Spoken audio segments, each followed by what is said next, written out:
Assalamualaikum and hello everyone. Welcome to the world of horror stories. फिर से मैं आप लोगों के सामने सुपर नेचुरल एक्सपीरियंस लेकर हाजिर हुई हूँ। आज तक मैंने जो आपके सामने कहानियाँ शेयर की हैं उनमें अक्सर औकात ये होता है कि उनमें कोई सुपर नेचुरल रूह होती है या फिर कोई एक बड़ी ताकत होती है जिसको कंट्रोल किया जाता है किसी तांत्रिक, मौलवी या पंडित के जरिए। लेकिन कई बार सामना होता है किसी ऐसी खतरनाक पावरफुल स्पिरिट से जिनके सामने अच्छे अच्छे पंडित, मौलवी या तांत्रिक भी पानी मांग बैठते हैं। जी हाँ, कुछ ऐसा ही है हमारे आज के इंसिडेंट में जिसने मुझे भी हिला कर रख दिया है। और खबरदार हो जाएं, अपनी सीट बेल्ट बांध लें क्योंकि हम आपको लेकर चलने वाले हैं एक ऐसी एक्सपीरियंस की तरफ जो आपकी रूह तक को कप कपा सकता है। तो खबरदार हो जाएं। अगर आपको बहुत डर लगता है, अगर आप कमज़ोर दिल के मालिक हैं तो स्टोरी को बिल्कुल ना देखें क्योंकि ये स्टोरी आपके होश उड़ा देगी। तो आइए शुरू करते हैं आज की कहानी शुरू करने से पहले चैनल को सब्सक्राइब कर लें और बाद में बताइएगा कि आपको की कहानी कैसी लगी है। तो आइए सुनते हैं आज की वीडियो में रात के खटाटूप अंधेरे में जन्म लेने वाली एक दहशतनाक और रूह फरसा कहानी। रानीपुर रेलवे स्टेशन पर ट्रेन चंद मिनट के लिए रुकी और फिर रवाना हुई तो मेरी मंजिल लम्हा ब लम्हा करीब आने लगी। मुझे चंद मिनट बाद आने वाले कस्बे दुनियापुर के स्टेशन पर उतरना था जहां पर मुसाफिर ट्रेन ने 1 मिनट के लिए रुकना था। इसलिए मैं अपना सामान संभालने लगा। मैंने बर्थ से अपना कंबल लपेटकर बैग में डाला और अखबार भी बैग में रखा। बर्थ से उतरकर सीट पर आ बैठा। रानीपुर के दरमियान एक छोटा सा जंगल था जहां पर ये छोटा सा स्टेशन यानी कस्बा दुनियापुर था जिसके बाहर चंद दुकानें, एक तहखाना और एक प्राइमरी स्कूल था। वहां से निस्फ फरलांग मशरिक की जानिब सड़क थी। सड़क के साथ ही नहर थी मगर नहर और सड़क के दरमियान चंद गज का फासला था। वहाँ घने दरख्तों और झाड़ियों की इतनी बहुतायत थी कि सड़क पर चलने वाले को नहर की पट्टी नजर नहीं आती थी जो सड़क से चंद फुट बुलंद और नाहमवार थी। अलबत्ता नहर किसी दूसरी जानिब की पट्टी से काफी कुशादा थी और उस पर जीप, ट्रैक्टर और कार भी चला करती थी। मुझे इस जगह मेरे एक दोस्त जमींदार मुख्तार अली ने बुलाया था दावत पर। उसने कह दिया था कि मैं अपने नौकर को लेने भेज दूंगा। बहरहाल उस रात जब मैं 2:15 बजे दुनियापुर के रेलवे स्टेशन पर उतरा तो उस इलाके के बारे में मेरी मालूमात बिल्कुल जीरो थी और मेरे जहन के किसी गोशे में खौफ जरा बराबर नहीं था। मैं ट्रेन से उतरा तो मेरा ख्याल था कि मुख्तार अली का भेजा हुआ नौकर मेरे इस्तकबाल के लिए वहाँ मौजूद होगा, लेकिन वहाँ तो कोई ना था। ट्रेन से 2-3 और मुसाफिर उतरे थे जो मुख्तलिफ सिमतों में चले गए। मैं अपना बैग उठाए स्टेशन से बाहर आ गया। सर्दी काफी थी और मैंने गर्म सूट पहना हुआ था। स्टेशन से बाहर तारीकी और सन्नाटे का राज था। मैंने नहर की तरफ जाने वाले रास्ते पर चलना शुरू कर दिया। सितारों की मध्यम रोशनी में मैं चलता हुआ करीब से गुजरती सड़क तक तो पहुंच गया, लेकिन मुझे अब नहर के साथ साथ सड़क पर चलना था और सड़क पर बहुत तारीकी थी क्योंकि सड़क के दोनों तरफ घने दरख्त थे जिनकी बालाई शाखें सड़क पर झुकी होने के सबब आसमान नजर नहीं आता था। इस तारीकी में हाथ को हाथ सुझाई न दिखता था। दूर दूर तक किसी आबादी का नामो निशान तक न था। चुनाचे पहली बार मेरे हवास पर नामालूम सा खौफ तारी होने लगा। इस वीरान और तारीक सड़क पर खुद को मैं तन्हा महसूस करके मुझे मुख्तार अली पर ऊसा आने लगा जिसने मेरी रहनुमाई के लिए किसी को भेजना था। सड़क अच्छी थी, उसमें जा बजा गड्ढे मालूम हो रहे थे। मैं एहतियात से कदम उठाने लगा। अभी चंद ही कदम चला था कि दाईं जानिब की झाड़ियों से अजीब सा शोर बुलंद हुआ जैसे कोई परिंदा फड़फड़ाता है। वो नागहानी आवाज सुनकर मैंने लाशऊरी तौर पर रुकते हुए उस तरफ देखा और मेरा दिल थक से रह गया। उस तरफ तारीकी में 2 गोल गोल और बिलोर सी आंखें मुझे घूर रही थी। 1-2 लम्हे के लिए मैं खौफ से अपनी जगह साकित होकर रह गया और मेरा दिल धक धक करने लगा। उन चमकीली आंखों में ऐसी जानलेवा कशिश थी कि मैं उससे निगाहें न हटा सका, मगर जल्द ही मैंने अपने गुम होते हुए हवास पर काबू पाते हुए जमीन पर जोर से पाँव मारा। वो आंखें फौरन गायब हो गई। मैं चंद लम्हे खड़ा अपने हवास पर काबू पाने की कोशिश करता रहा। फिर मैंने दोबारा चलना शुरू किया ही था कि अचानक मुझे पीछे से घोड़े की टापें सुनाई थी और मैं ठिठक कर रुक गया। शायद कोई घुड़सवार आ रहा था। مجھے خیال آیا کہ میں گھڑ سوار کے ہمراہ مختار علی کے بنگلے تک جا سکتا ہوں۔ میں نے پلٹ کر دیکھا مگر تاریکی میں کچھ نظر نہ آیا۔ شاید وہ ابھی دور تھا تو میں انتظار کرنے لگا۔ گھوڑے کی ٹاپیں لمحہ بلمحہ تیز ہوتی جا رہی تھی، جس کا مطلب تھا کہ وہ ادھر ہی آ رہا ہے۔ مگر کافی دیر گزر گئی اور گھڑ سوار نہ پہنچا تو مجھے تو بہت حیرت ہوئی، مگر پھر مجھے خوف سا محسوس ہونے لگا۔ اس اونچاڑ سڑک پر گھوڑے کی ٹاپیں ماورائی آواز معلوم ہو رہی تھی۔ اچانک وہ آوازیں یکدم بند ہو گئی۔ مجھے ایسے محسوس ہوا کہ گھوڑا مجھ سے چند قدم کے فاصلے پر رک گیا ہے۔ میں نے آنکھیں پھاڑ پھاڑ کر اس طرف دیکھنے کی کوشش کی مگر گھوڑا نظر نہ آیا۔ تم کہاں ہو گھوڑے والے؟ میں نے بلند آواز میں پکارا مگر خوف کے سبب میری آواز کانپ رہی تھی۔ چند لمحوں بعد مجھے اپنے سامنے ایک انسانی ہیولا سا دکھائی دیا۔ وہ مجھ سے ایک قدم کے فاصلے پر رک گیا۔ کیا بات ہے صاحب جی؟ اس ہیولے کی طرف سے سرسراتی ہوئی آواز سنائی تھی۔ میں یہاں مختار علی کی طرف آیا ہوں۔ تم کون ہو؟ میں کرمو ہوں صاحب۔ اوہ، تمہیں مختار علی نے بھیجا ہے؟ میں ایک دم خوش ہو گیا۔ جی ہاں، مجھے آپ کو لینے کے لیے بھیجا گیا تھا مگر اسٹیشن پہنچا، گاڑی تو جا چکی تھی اور آپ آ نہیں تھے۔ کیا تمہارے پاس گھوڑا ہے؟ میں نے مطمئن ہوتے ہوئے پوچھا۔ میں نے ابھی آواز سنی تھی۔ نہیں صاحب، گھوڑے کی کیا ضرورت ہے؟ مختار علی صاحب کا بنگلہ یہاں سے زیادہ دور تو نہیں ہے۔ اچھا چلو پھر۔ میں نے خیال کیا کہ ہو سکتا ہے گھوڑے کی ٹاپیں میرا وہم ہو۔ ٹارچ لائے ہو؟ جواب میں کرمو ہنسا مگر اس کی ہنسی اللہ کی پناہ میرے بدن میں سنسناہٹ توڑا کے۔ پھر اس کی سرد سی آواز سنائی تھی۔ صاحب، آپ پہلی بار آئے ہیں نا، لیکن ہمیں تو رات میں بھی دکھائی دیتا ہے۔ وہ آگے بڑھا اور میں اس کے پیچھے چل پڑا، لیکن شاید اس کی رفتار تیز تھی۔ 2 قدم چلنے کے بعد ہی اس کا ہیولا میری نگاہوں سے اوچھل ہو گیا اور میں تاریکی میں اندھوں کی مانند قدم اٹھانے لگا۔ چند قدم چلنے کے بعد میرا پاؤں کسی گہری جگہ پڑا اور میں لڑکھڑا گیا، مگر میں نے جلدی سے خود کو بچا لیا۔ کرمو، ٹھہرو تو صحیح، تاریکی بہت ہے۔ میں نے اسے پکارا۔ صاحب، میرا ہاتھ پکڑ لے۔ کرمو کی آواز سنائی تھی اور مجھے اس کا ہیولا دکھائی دینے لگا۔ میں نے اس کا بڑھا ہوا ہاتھ تھام لیا مگر دوسرے ہی لمحے میرے جسم میں سردی کی ایک تیز لہر دوڑ گئی۔ اس کا ہاتھ برف کی مانند یخ تھا۔ مجھے ایسے محسوس ہوا جیسے وہ کسی مردے کا ہاتھ ہو، زندگی کی حرارت سے محروم اور بالکل بے حس۔ کرمو، تمہارے ہاتھ بہت ٹھنڈے ہیں۔ جواب میں اس کی وہی غیر مرئی ہنسی سنائی تھی۔ وہ بولا، سردی بہت ہے نا جی، پھر آپ نے تو گرم کپڑے پہن رکھے ہیں۔ ہم غریبوں کے پاس تو سردی گرمی میں ایک جیسے ہی کپڑے ہوتے ہیں۔ میں خاموش رہا، لیکن اس کی کلائی میں نبض بھی ساکت تھی، جس کے سبب مجھے اس کا ہاتھ بے جان محسوس ہو رہا تھا اور یہی بات میرے اعصاب پر خوف طاری کر رہی تھی۔ اندھیرے میں وہ مجھے محض سائے کی طرح دکھائی دے رہا تھا، اس لیے نہ میں اس کا چہرہ دیکھ سکتا تھا اور نہ اس کا لباس۔ کرمو، نہر کی پٹی پر چلے، وہاں ستاروں کی روشنی ہوگی۔ صاحب، اس طرف تو نہر کا کنارہ ہے، پٹی دوسری طرف ہے۔ کنارے سے پاؤں پھسل گیا تو نہر کے پار چلو۔ مجھے تو اندھیرے میں وحشت ہو رہی ہے کرمو۔ کیا آپ ٹھنڈے پانی میں تیر سکیں گے صاحب؟ اس نے ہنستے ہوئے پوچھا۔ کیا مطلب؟ کیا پل نہیں ہے یہاں؟ پل مختار علی صاحب کے بنگلے کے پاس ہے صاحب جی، میں آپ کے ساتھ ہوں نا۔ وہ خاموش ہو گیا۔ میرے ایک ہاتھ میں بیگ تھا اور دوسرے میں اس کی سرد کلائی۔ نیچے زمین میں کچھ دکھائی نہ دے رہا تھا۔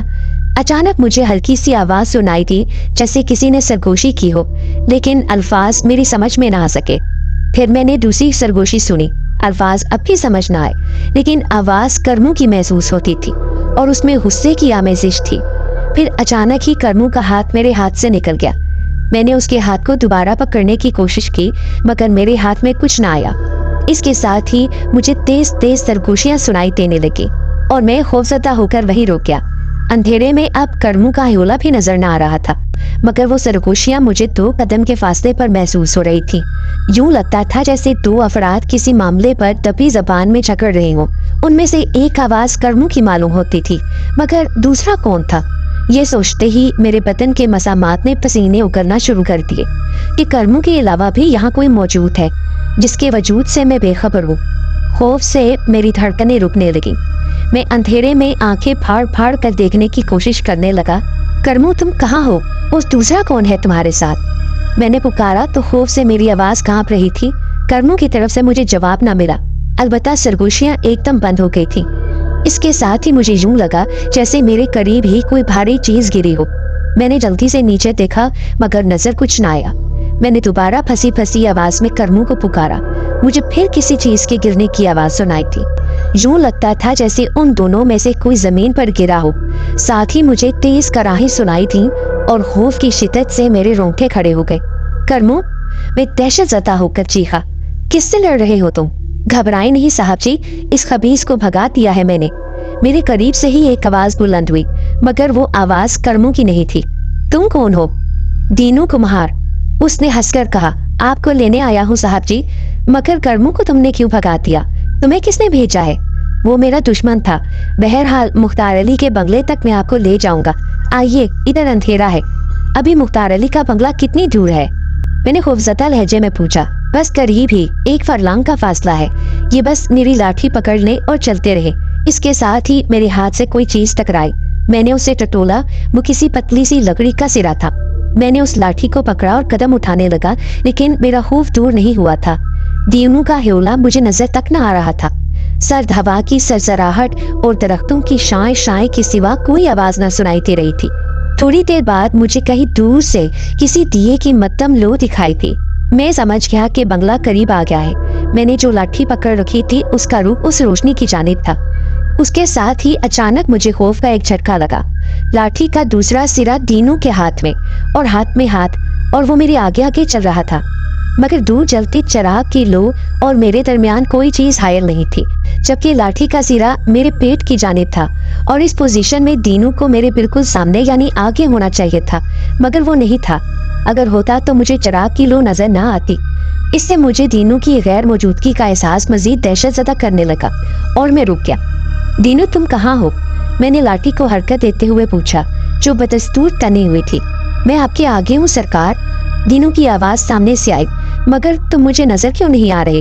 अंधेरा बहुत है ना जनाब, बस आप चलते रहे, हम पहुंचने ही वाले हैं। ये दिया कहाँ जल रहा है? हमारी मंजिल पर, घबराने की जरूरत नहीं साहब। उसकी दोबारा आवाज सुनाई थी, लेकिन मेरी घबराहट कम होने की बजाय बढ़ गई। मुझे अपने पाँव मनोवजनी महसूस हो रहे थे और मैं बमुश्किल कदम बढ़ा रहा था। चिराग की लो आहिस्ता आहिस्ता करीब आती जा रही थी और साथ हवा भी तेज होती जा रही थी। मैंने अपने खौफ पर काबू पाने की कोशिश के तौर पर उसे बातें करना समझा। करमू से तुम्हारी क्या दुश्मनी है और वो मुझे क्यों लेने आया था? बड़ा लंबा वाकया है साहब। अरे हाँ, अचानक मुझे याद आया कि क्या किस्सा है। 20 साल पहले करमू मेरी बीवी को अगवा करके ले गया था और उससे शादी कर ली। उस वक्त से मैं इसका दुश्मन हूँ। मैंने कुछ साल पहले उसे कत्ल करके नहर के किनारे जमीन में उसकी लाश दबा दी थी, लेकिन अब तक उसकी रूह भटक रही है। तो क्या तुम करमू की बदरू से लड़ रहे थे? हाँ साहब, वो खबीस बदरू है, मगर वो मेरा मुकाबला नहीं कर सकता। मुझे याद आया कि करमू का हाथ जिंदगी की हरारत से यकसर महरूम था और बर्फ की मानित सर्द था। ये सोचकर दहशत से मेरे कदम लड़खड़ाने लगे कि मैं एक मुर्दे का हाथ थामे रहा था। मैं लड़खड़ाया ही था कि मुझे दीनू की आवाज सुनाई थी, जरा संभल कर साहब जी। और फिर मैं संभल गया, मगर गिरदो पेश में फैली रोशनी महसूस करके मैंने इधर उधर देखा और बेसाख्ता उछल पड़ा। इस वक्त मैं उस चिराग के सामने खड़ा था जिसकी लो मुझे दूर से नजर आ रही थी, और वो चिराग एक ऊंची तावीज वाली कब्र के सरहाने चल रहा था। चिराग की रोशनी में मुझे वहाँ और भी बहुत सी ऊंची नीची कब्रें दिखाई दे रही थी, जिनमें ज्यादा तो कच्ची थी। वहाँ झाड़ी नुमा दरख्तों की कसरत थी। मैंने खौफ की शिद्दत से बौखला कर अपने लाठी वाले हाथ पर नजर डाली और मेरे वजूद पर लर्जा तारी हो गया, क्योंकि मेरा हाथ खाली था और लाठी अब गायब थी। बिलाशुबा मैं किसी कब्रिस्तान में था। दीनू ने गलत बयानी की थी कि चिराग बंगले पर जल रहा है। फिर वो ना सिर्फ खुद गायब था बल्कि लाठी भी गायब थी। दीनू, मैं लरसती हुई आवाज में बोला, लेकिन जवाब में हवा तेज हो गई और कब्र के सरहाने चलने वाले तेल के चिराग की लो तेजी से हरकत करने लगी और फिर यकदम वहां खूब अंधेरा फैलता चला गया और मैं अपने लरसते हुए वजूद के साथ आगे बढ़कर ऊंची तावीज वाली कब्र के चबूतरे पर बैठ गया। मैं सख्त सर्दी के बावजूद पसीने में शराबूर हो रहा था और खौफ की तेज लहरें मेरी रगों में खून मंजमिद कर रही थी। मैं बंगले के बजाय एक कब्रिस्तान में पहुंच चुका था और ये एहसास मेरे दिमाग पर हथौड़े बरसा रहा था कि मैं कब्रिस्तान में हूँ, कब्रों में मौजूद मुर्दों के दरमियान तन्हा हूँ। तारीकी में मुझे अपना वजूद भी नजर न आ रहा था। मैं अंधेरे में आंखें फाड़े देखने की कोशिश कर रहा था। चंद लम्हों बाद मेरी आंखें अंधेरे से कुछ मानूस हुई और सितारों की मध्यम रोशनी में मुझे दरख्तों के द्यो पैक कर ह्योले दिखाई देने लगे। میں نے اپنے لرزتے ہاتھوں کو بمشکل کوٹ کی جیبوں میں ڈالا اور ماچس نکالنے کی کوشش کی، لیکن حیرت انگیز طور پر ماچس غائب تھی۔ البتہ سگریٹ کا پیکٹ ایک جیب میں موجود تھا۔ خدا جانے ماچس کس وقت اور کہاں میری جیب سے گر گئی تھی۔ اچانک ہوا کا زور کچھ کم ہونے لگا جو معدوم ہوتا چلا گیا، لیکن اس کے ساتھ ہی مجھے اپنے عقب میں کسی کے ہنسنے کی آواز سنائی تھی۔ وہ آواز سن کر میں دہشت کے مارے اپنی جگہ ساکت ہو کر رہ گیا۔ میں نے پلٹ کر دیکھنے کی کوشش کی مگر کچھ نظر نہ آیا۔ ہنسنے کی آواز قبر کی دوسری طرف سے آ رہی تھی اور دبی دبی سی ہنسی ایسی ہی تھی جیسے کوئی خود کی ہنسی کو روکنے کی کوشش میں ناکام ہو رہا ہو۔ کون ہے؟ میں دہشت سے چلایا۔ جواب میں ہنسی یکدم بند ہو گئی اور قدموں کی ہلکی سی چاپ ابھرنے لگی جیسے قبر کی دوسری جانب کوئی چل رہا ہو۔ میں نے دم ساتھ لیا۔ قدموں کی آہٹیں تیز ہونے لگی مگر وہ ایک نہیں کئی قدموں کی آہٹیں تھیں۔ میں آہٹوں کی سمت دیکھنے لگا۔ کئی افراد قبر کے سہانے کی طرف بڑھ رہے تھے لیکن وہ مجھے نظر نہیں آ رہے تھے۔ اچانک قدموں کی آہٹیں ایک دم ختم ہو گئی اور اس جانب سے سرگوشیاں سنائی دینے لگی۔ لگتا تھا کہ کئی افراد دبی زبان میں باتیں کر رہے ہوں۔ میں اسی سمت دیکھ رہا تھا مگر باتیں کرنے والے دکھائی نہ دے رہے تھے۔ اچانک میرے ذہن میں خیال ابھرا کہ باتیں کرنے والے انسان ہیں یا جنات یا بدروح ہیں، اور یہ سوچ کر میرا دل کسی زخمی پرندے کی مانند پھڑپھڑانے لگا کہ قبرستان میں آدھی رات کے وقت ہنسنے اور باتیں کرنے والے زندہ انسان نہیں صرف مردے ہی ہو سکتے ہیں۔ میں نے اپنے دہشت زدہ ذہن سے سوچا کہ مجھے اب فوراً اس قبرستان سے بھاگ نکلنا چاہیے۔ کمبخت دینو مجھے بنگلے کی طرف لے جانے کی بجائے اس قبرستان میں لے آیا تھا اور مجھے وہاں چھوڑ کر نہ جانے کہاں غائب ہو گیا تھا۔ میں یہ فیصلہ کر کے پلٹا مگر خوف کے مارے میرے پاؤں کانپ رہے تھے۔ چبوترے سے اٹھ کر میں نے ناک کی سیٹ میں قدم بڑھائے مگر قدم اٹھاتے ہی کسی قبر کے ساتھ ٹکرا کر لڑکھڑایا اور زمین پر آ گیا۔ دہشت کی شدت سے میری چیخ نکل گئی۔ اسی لمحے ایک آواز سنائی تھی، اے یہ تو بھاگنے کی کوشش کر رہا ہے۔ وہ آواز چراغ والی قبر کی اس طرف سے آئی تھی۔ میں نے جلدی سے اس طرف دیکھا مگر بولنے والا دکھائی نہ دیا۔ بھاگ کر جائے گا کہاں یہ نورے؟ ایک دوسری آواز نے کہا۔ گامے مجھے خطرہ ہے کہیں خوف سے مر گیا تو اس کا خون رگوں میں جم جائے گا۔ نورے کی آواز آئی۔ اسی لمحے دینو کی آواز ابھری، نورے اگر یہ بھاگ گیا تو تیری خیر نہیں، تو اسے پکڑتا کیوں نہیں کہ وقت ضائع ہو رہا ہے؟ میں اسے ہاتھ نہیں لگا سکتا، اس کے گلے میں تعویذ ہے۔ تو تم اسے یہاں کیسے لائے تھے؟ کیا تمہیں تعویذ نظر نہ آیا تھا؟ ان میں سے ایک کی وسیلی آواز سنائی تھی، ایک لاٹھی کے ذریعے، کیونکہ تعویذ کے سبب میں اسے چھو نہ سکتا تھا۔ دینو نے جواب دیا۔ ٹھیک اسی لمحے گھوڑے کی ٹاپوں کی آواز ابھرنے لگی۔ وہ آواز بائیں جانب سے آ رہی تھی۔ ارے کرمو آ گیا، نورے کی آواز سنائی تھی، بھاگو یہاں سے۔ اور اس کے ساتھ ہی مجھے یوں محسوس ہوا جیسے وہ لوگ دور پڑے ہو۔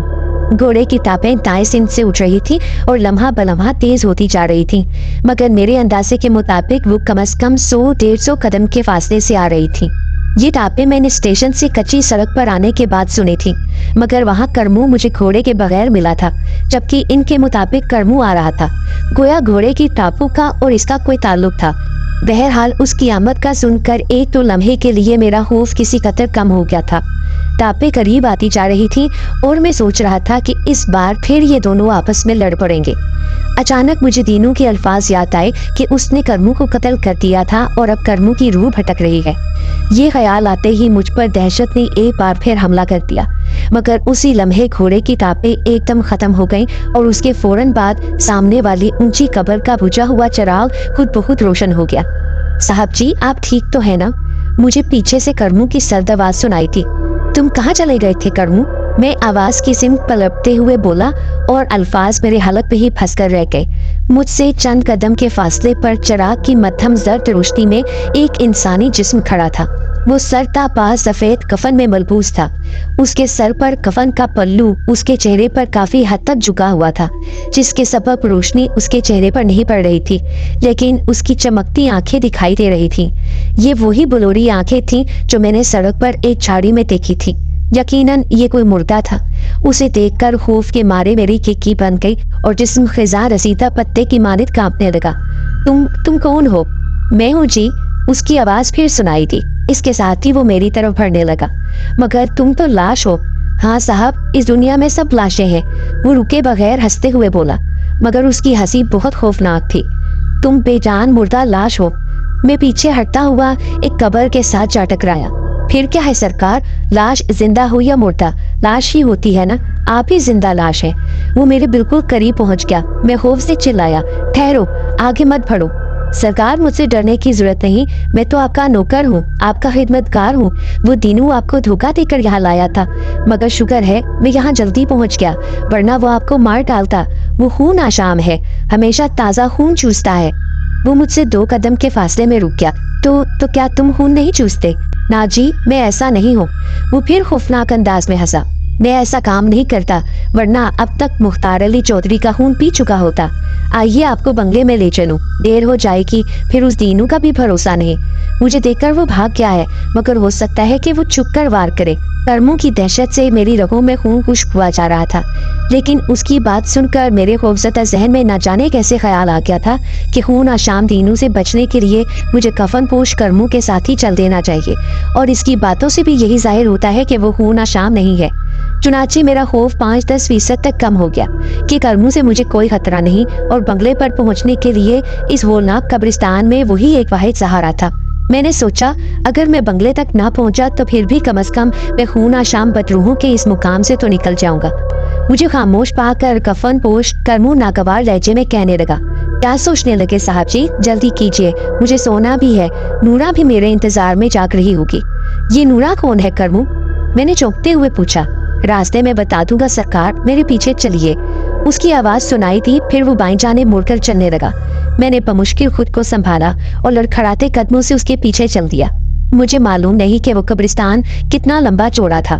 15-16 कदम चलने के बाद अचानक ही कर्मू रुक गया। यहाँ इर्द गिर्द के घने दरख्तों के सबब गहरा अंधेरा था, इसलिए मुझे खुद उस 2 कदम आगे खड़े कफन पोश कर्मू से आगे कुछ नजर न आया। मैं भी रुक गया। उसी लम्हे मुझे पीछे से फिर वही खौफनाक सरगोशियां सुनाई देने लगी। मैंने डरते डरते पलट कर देखने की कोशिश की। तारीकी में कुछ नजर न आया, अलबत्ता मैं महसूस कर रहा था कि सरगोशियां करने वाले मुझसे सिर्फ चंद कदम के फासले पर है। कर्मू, मैंने उस रूपोश को मुखातिब किया, हमारे पीछे कौन है? इनकी परवाह मत करें सरकार, मेरी मौजूदगी में कोई आपको छू भी नहीं सकता। वो हंसता हुआ बोला, चलें। उसने मेरी कलाई पकड़ी और उसके यख हाथ की ठंडक से मेरी हड्डियों में भी सर्दी की लहर दौड़ गई। फिर मुझे दूसरे कदम पर महसूस हुआ कि मैं किसी ढलान पर उतर रहा हूँ। अंधेरे में जमीन नजर न आ रही थी। चंद कदम ढलान पर उतरने के बाद सरगोशियां खत्म हो गई। फिर मुझे हल्का हल्का उजाला दिखाई देने लगा। वो उजाला किसी तेल के चिराग का मालूम होता था। गहराई में मजीद 2-3 कदम उठाने के बाद एकदम ठिठक कर रुक गया। इसके साथ ही मेरे आसाब में दहशत अपनी पूरी होलनाकी के साथ तारी होने लगी। ये कोई तहखाना सा था जिसकी लंबाई चौड़ाई एक कमरे से ज्यादा न थी। उसमें दाएं जानिब एक ऊंची मगर कच्ची कब्र थी जिस पर चिराग जल रहा था। कब्र ताज़ा गुलाब की पत्तियों से ढकी हुई थी, जिसकी खुशबू से कमरा महक रहा था। वहाँ किसी किस्म का सामान नजर नहीं आ रहा था, मगर मेरी दहशत का असल सबब बाएं जानिब दीवार के पास दिखाई देने वाला इंसानी हड्डियों का ढेर था। वो खुश्क बोसीता हड्डियां और खोपड़ियां थीं। खौफ से एक बार फिर मेरे वजूद पर कपकपी तारी होने लगी। उसी लम्हे कफन पोश कर्मू मेरी कलाई छोड़कर कब्र की तरफ फड़ गया। मेरी तरफ उसकी पुश थी। नूरा, मैं आ गया हूँ। मुझे यकीन था तुम मेरे इंतजार में जाग रही होगी। भला कर्मू के बगैर तुम्हें कैसे नींद आ सकती है? कफन पोश कर्मू बड़े प्यार से कब्र पर हाथ फेरता हुआ कह रहा था। मैंने जानबूझकर देर नहीं की। नूरा, तुम्हें पता है मेरे कितने दुश्मन हैं? वो दीनू तो हर वक्त मेरी घात में रहता है। उसने आज फिर मेरा रास्ता रोक दिया था। नए साहब की जान बचाने के लिए मैंने उसे ढील दी और वो इनका खून पीने के लिए इन्हें ये चक्कर देकर साथ ले गया कि मैं इसकी बीवी का कातिल और मैं ही इसे भगा कर ले गया था। मगर तुम जानती हो ना कि मैंने तुम्हारे सिवा किसी को दिल नहीं दिया था, क्योंकि मेरा दिल जवान होते ही तुमने ले लिया था। अगर चौधरी मुख्तार अली मेरा दुश्मन ना होता तो आज तुम मेरी होती। बड़ी मुश्किल से साहब को दीनू से छीन कर लाया हूँ तुम्हारे लिए। उसके आखिरी अल्फाज मेरे खौफजदा जहन पर हथौड़े बन कर गिरे और मुझे अपना सारा बदन शल होता महसूस होने लगा। तो क्या कर्मू मुझे अपनी बीवी के लिए शिकार करके लाया था? मेरे माफ होते दिमाग में सवाल उभरा। मैंने बेइख्तियार दीवार के पास बड़े हड्डियों के ढेर की तरफ देखा और वहाँ एक बड़ी अस्तफानी खोपड़ी मुझे हरकत करती महसूस होने लगी। मुझे यूं लगा जैसे वो मेरी हालत पर मुंह फाड़े हंस रही हो। मैंने घबरा कर उस तरफ से निगाहें हटा ली।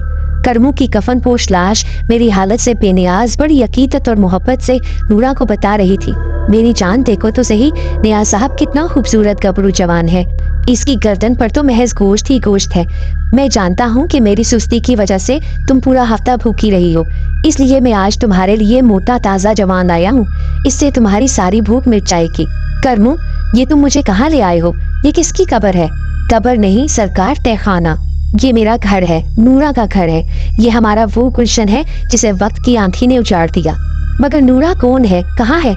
دکھ سکھ کے ساتھ تھی میری حیات کا عنوان۔ صاحب جی میں کتنا خوش نصیب ہوں کہ نورا جیسی عورت مجھے چاہتی ہے، روح کی گہرائیوں سے مجھ سے پیار کرتی ہے، لیکن یہ اتنی بد نصیب ہے کہ اسے کبھی سکھ کی چھاؤں نہ ملی۔ اس نے اپنے خاندان اور سماج سے میری خاطر بغاوت کی اور عیش و عشرت سے کنارہ کش ہو کر محبت کی بھٹی میں میرے ساتھ جلتی رہی۔ اس کے من کی مراد پوری نہ ہو سکی اور چودھری مختار علی کے ظلم نے اسے زندگی میں میرا نہیں ہونے دیا۔ چودھری مختار علی نے تم پر اور نورا پر ظلم کیوں کیا؟ لمبی کہانی ہے صاحب جی۔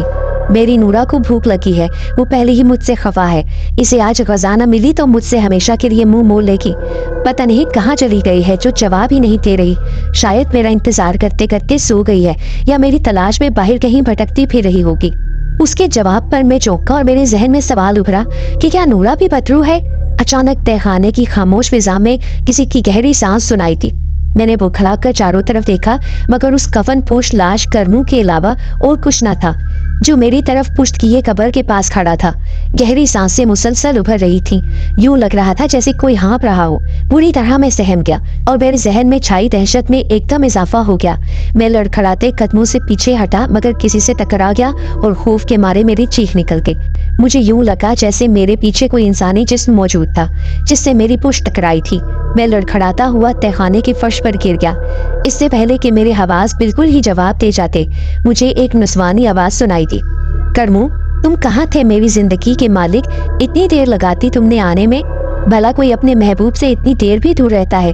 کیا تمہیں احساس نہیں تھا کہ میں تمہارے انتظار میں سولی پر لٹکتی رہوں گی؟ تم آ گئی نورا۔ کیا کرتی میری جان، تم نے دیر ہی اتنی کر دی تھی کہ میں وہموں اور وسوسوں میں گھر گئی۔ ایک ایک پل قیامت بن گیا تھا میرے لیے۔ میں گھبرا کر تمہاری تلاش میں نکل گئی کہ کہیں سے دینوں سے تمہارا ٹکراؤ نہ ہو گیا ہو۔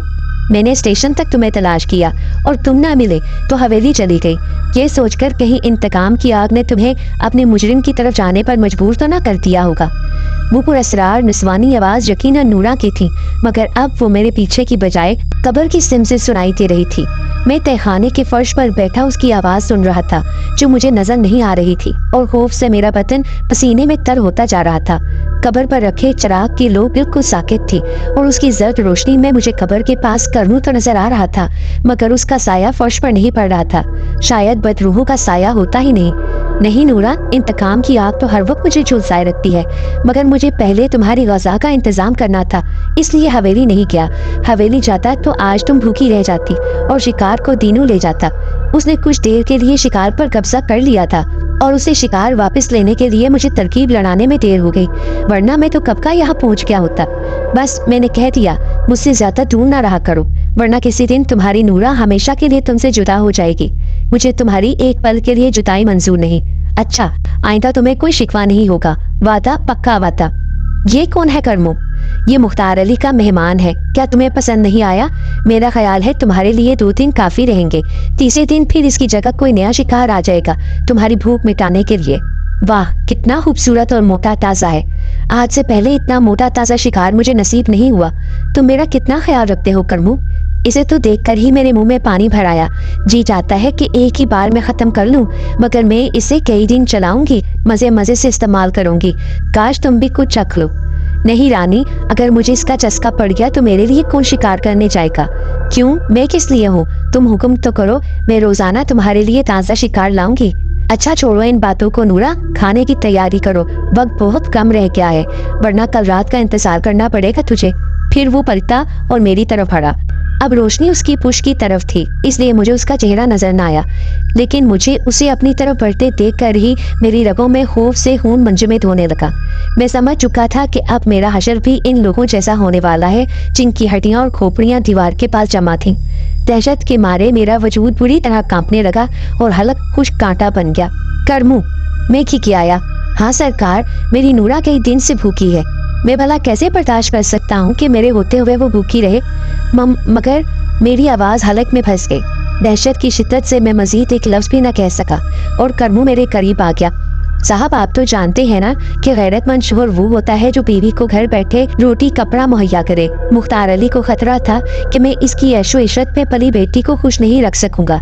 चुनाचे उसे हमारे इश्क का पता चला और मेरे बाप ने उससे मेरे लिए नूरा का रिश्ता मांगा तो उसने मेरे बाप को धुतकार दिया। मजबूरन एक रात मैं नूरा को हवेली से भगा ले आया। वो बंदूक लिए हम दोनों को ढूंढता रहा और हम यहाँ छुपे रहे। पूरा 1 साल बीत गया। एक दिन नूरा की तबीयत बहुत खराब थी। उस रोज मैं दवा के लिए शहर चला गया। मेरे पीछे नूरा को तकलीफ हुई और दर्द से उसकी चीखें निकलने लगी। मुख्तार अली का एक नौकर यहाँ से गुजर रहा था। उसने घर में झांका और नूरा को देखकर मुख्तार अली को इतला कर दी तो मुख्तार अली ने मुझे और नूरा को मार डाला और यहाँ पर ही दफन कर दिया। अचानक नूरा चीखी, वक्त जाया मत करो करमू। उसकी बात सुनकर करमू ने अपने कफन से खंजर निकाला और मेरी तरफ बढ़ा। दहशत के मारे मेरा सांस रुकने लगा और वो खंजर लिए मेरे सरहाने बैठ गया। मगर ठीक उसी लम्हे चिराग एकदम बुझ गया और मेरे हवास भी मुअत्तल हो गए। अजान की आवाज सुनकर मुझे होश सा आ गया। मेरे आसपास कोई न था। मैं बंगले को जाने वाली सड़क पर खड़ा था और स्टेशन की मस्जिद से फजर की अजान हो रही थी। मेरा दिमाग माऊफ होकर रह गया और मैं लड़खड़ाता हुआ जमीन पर आ गया। दोबारा आंख खुली तो मैं बंगले के कमरे में बिस्तर पर पड़ा हुआ था और मेरा दोस्त मुख्तार अली चौधरी कुर्सी पर बैठा मेरी तरफ देख रहा था। मैं उठ बैठा और उसकी तरफ देखा और बोला, मुझे क्या हुआ था? तुम स्टेशन के करीब सड़क पर बेहोश पड़े थे। उसके जवाब में मैंने सारा किस्सा उसे सुना दिया। मुख्तार अली ने कहका लगाकर कहा, पहली बार आए हो? फिर रात की तारीखी और सुनसान रास्ता। अक्सर ऐसा होता है जब कोई आदमी माहौल से खौफजदा हो जाए ना तो खौफ मुजस्सिम होकर उसके सामने आ जाता है। बहरहाल अब उठो, गुस्ल करके लिबास तब्दील करो, फिर नाश्ता करेंगे। पर मेरा दिल ये सब कुछ मानने को तैयार ना था। जो कुछ मेरे साथ हुआ था वो मुझे अब भी हकीकत ही महसूस हो रहा था। जब भी ये वाक़ये मुझे याद आते हैं तो खौफ से मेरे रोंगटे खड़े हो जाते हैं। इस वाक़ये के बाद कभी भी मैं रात के वक्त अपने दोस्त चौधरी मुख्तार अली की तरफ नहीं गया। आज भी जब ये वाक़यात मुझे याद आते हैं तो खौफ से मेरे रोंगटे खड़े हो जाते हैं।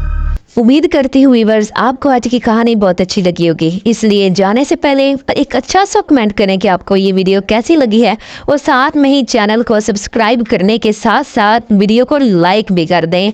आगे भी मैं आपके लिए अच्छी अच्छी वीडियोस लेकर आती रहूँगी, इसलिए बने रहिए हमारे चैनल के साथ और चैनल को सब्सक्राइब करके जाइएगा। तो मिलते हैं अगली वीडियो में। अगली वीडियो बहुत अच्छी होगी, इसका इंतज़ार कीजिएगा और ज़रूर देखिएगा। ओके, अल्लाह हाफिज़।